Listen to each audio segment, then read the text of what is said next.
What's going on, people? I am Dukedobbins, FTW. And following the latest mass shooting tragedy in Parkland, Florida, a national debate has erupted yet again over what caused it. Two competing schools of thought have emerged, those calling for stronger gun control, and those advocating censorship of violent video games. Unfortunately, the president falls under the latter of the two. Arguing violence in media is the real problem behind mass shootings, Trump has said, and I quote, "The level of violence in video games is shaping young people's thoughts." He went on to say, "We have to do something about maybe what they're seeing and how they're seeing it." He has since hosted a summit of top video game executives and industry critics to discuss potential solutions to this non-existent problem. At this summit, Trump opened with a montage of video game clips depicting violence. Most of these clips were from Call of Duty, which isn't surprising as the best-selling shooter game of the last decade, COD is regularly the poster child of those seeking to censor violent video games, second only to Grand Theft Auto in notoriety. I guarantee you this isn't the last time the White House will try to scapegoat video games. I've seen many covering this subject argue that this is all just political theater, and it won't result in any actual policy action being taken against gaming, but this is incredibly naive. It's the same self-defeating complacency that got Trump elected in the first place. Because everyone assumes it can't possibly happen, nobody bothers to take the measures that are supposed to make it impossible in the first place. We know there will be more shootings. Already in the last year, we have seen 50 killed in Vegas, another 20 in Sutherland Springs, and of course, most recently, the tragedy in Parkland, Florida.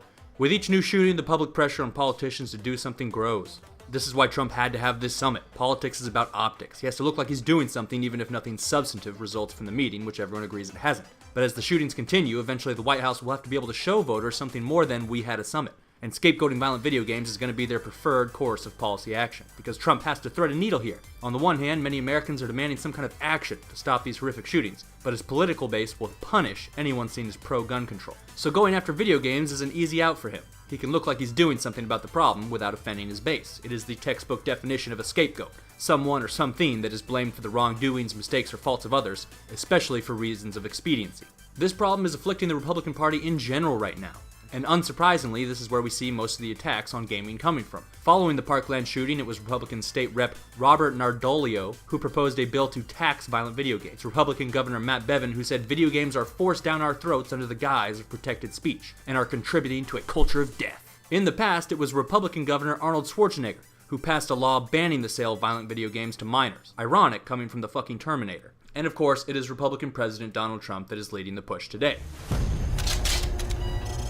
This is not to say Democrats have been perfect on the issue. In the 90s, the Clinton administration scrutinized violent video games following Columbine, and in his backgrounds check bill following the shooting in Newton, Obama requested more funding to research the link between gaming and violence, though to be fair, that was likely an attempt to gain Republican votes for the bill. To some extent, differences in opinion are largely generational. But today, in 2018, Democrats aren't trying to blame video games for what happened in Florida. Now, I'm not trying to insult Republican voters or suggest that every Republican agrees with me. And to be fair, many on the right would argue that Democrats are no better, that gun control is as much a scapegoat as violent video games, though I would disagree.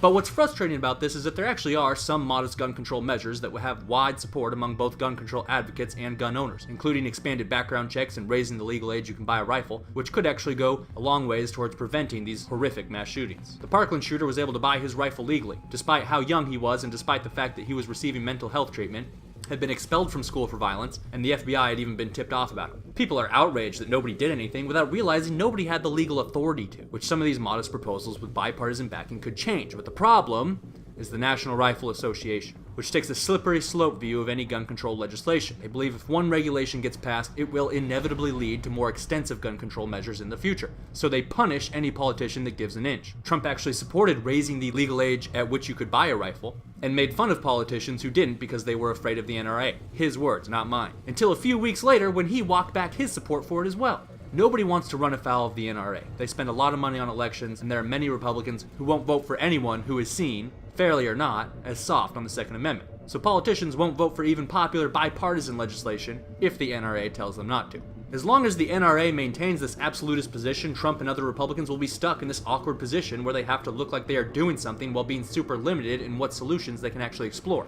They'll come back to lean on this scapegoat. They've been doing it since Newton. And the NRA itself is a prominent advocate of censoring violent video games. Following the Newton shooting, they did a press conference and declared publicly that, and I quote, "There exists in this country a callous, corrupt, and corrupting shadow industry that sells and sows violence against its own people through vicious, violent video games." Unsurprisingly, many of the politicians pushing to censor gaming today take significant campaign contributions from the NRA, including Trump, Robert Nardolio, and Matt Bevin. And despite popular belief, It's very likely this results in actual legislation targeting games. Those telling us that that couldn't possibly happen bring up 2 points. First, that there's no scientific evidence linking games and violence. This is true.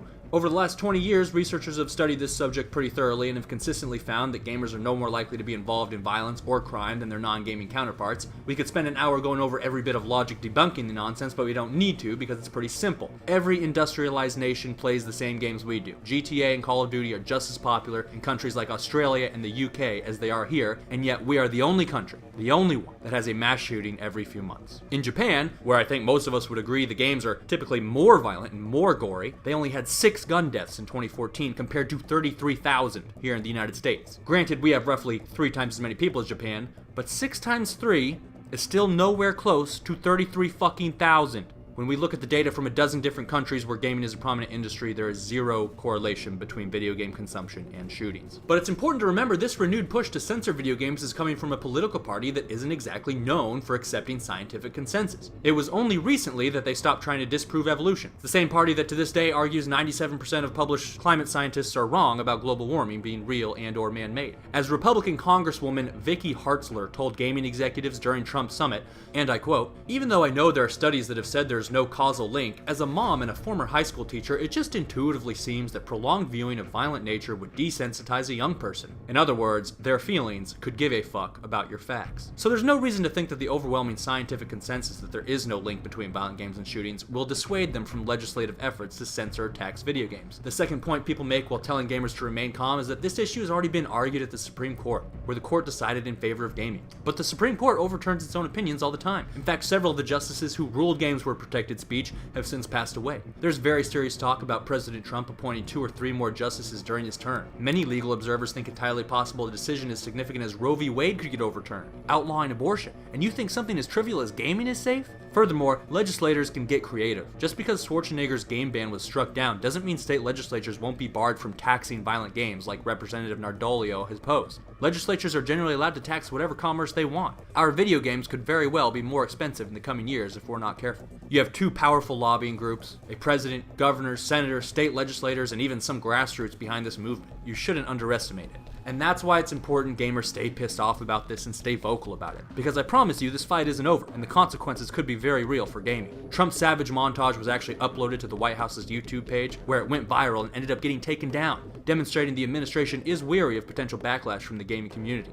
I only highlight the differences between the 2 parties on this issue for the same reason I thought it was important with net neutrality. When you lay equal blame on both sides for something that is predominantly being pushed for by only one party, you shield that party from facing any political consequences, defeating the entire point of a democracy, because then they have no reason not to do it. And that's how super unpopular policies are enacted, like net neutrality, which was repealed despite opposition from a majority of voters on the left and right. Every article I've read about this issue has been careful to tiptoe around the R word, instead just calling out politicians in general. Guys like Jim Sterling have the courage to go after CNN's editorial page, but not the actual politicians with actual power who make the same arguments as that editorial did. And it's bigger than just being pissed off about our hobby being scapegoated. We owe it to the actual victims of these shootings to push our political leaders for real solutions. I know there's a lot of disagreement about whether gun control will help anything, but one thing I'm certain every gamer agrees on is that going after games isn't going to help anything. Trump is a master of optics and Americans' short attention spans. He got away with scapegoating games. The country argued about violent video games for a week or 2, and now most people have moved on and aren't pressuring him about solving gun violence at all.